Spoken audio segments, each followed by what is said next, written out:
நீங்கள் இப்போ பார்த்துட்ருக்கிறது உபேதான். தம்பி வந்து 5 மந்த்லேயே குப்பிச்சிக்கிட்டான். சரின்ட்டு பெட்டில் மேலே தான் போட்டிருப்போம். ஒரு டைம் உருண்டு கீழே விழுந்துட்டான்.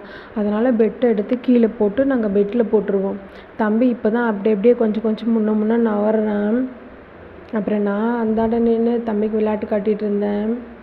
காலையில் எழுந்ததும் கொஞ்ச நேரம் போய் வெயிலில் தம்பியை காட்டிட்டு கொஞ்ச நேரம் நானுமே உட்காந்துருப்பேன். சன்லைட்டு மேலே பட்டால் தான் குழந்தைங்க உடலுக்கு ரொம்ப நல்லது.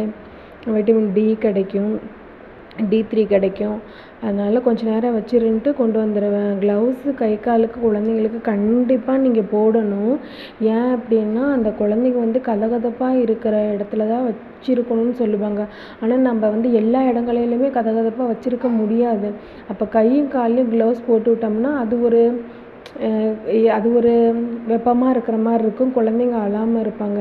அதனால் நீங்கள் வந்து கண்டிப்பாக குழந்தைங்களுக்கு கையிலும் கால்லையும் க்ளவுஸ் போட்டு விட்டுருங்க. தம்பி வந்து ஹாலில் போட்டு விளையாண்டுட்ருக்கான். நானும் அப்பாவும் விளையாட்டு காட்டிகிட்ருக்கோம். வீடியோ பார்க்குறீங்க, சப்ஸ்கிரைப் பண்ணாமையே பார்க்குறீங்க, சப்ஸ்கிரைப் பண்ணுங்கள். வீடியோவுக்கு ஒரு லைக் கொடுத்துட்டு போங்க. உங்களோட குழந்தைங்களும் எந்த மாதத்தில் குப்பிரிச்சாங்கன்னு சொல்லி கீழே கமெண்ட் பண்ணுங்கள். உங்களோட குழந்தைங்கள் பேர் என்னன்னு சொல்லுங்கள்.